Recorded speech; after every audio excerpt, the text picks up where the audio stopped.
Баршаларыңызға сәлем. Бүгін сіздерге таңғы асқа дайындалатын, өте оңай және тез жасалатын панкейк рецептін ұсынамын. Ең алдымен ыдысқа бір жұмыртқаны жарып, оған қант қосып, екеуін араластырамыз.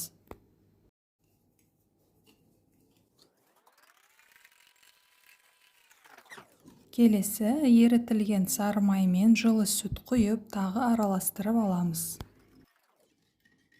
Енді елеуіштен өткізіп алған ұнға бір пачка қопсытқыш салып, екеуін араластырамыз.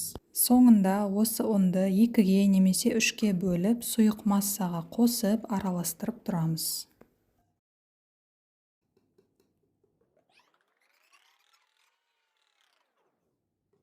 Мінеки бізде осындай сұйық қамыр болу керек. Енді алдымен табаны қатты қыздырып алып, кейін панкейкті орташа отта пісіреміз.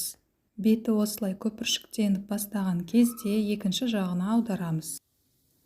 Мен бүгін үлкен етіп пісіріп жатырмын, негізі размерін өз қалауларыңызша пісіре бересіздер.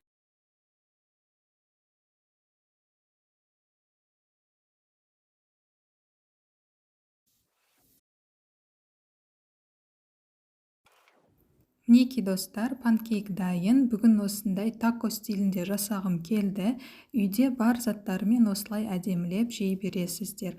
Рецепт сіздерге ұнады деп сенемін. Менің каналыма тіркеліп, лайк, пікір қалдыруды ұмытпаңыздар. Келесі кездескенше.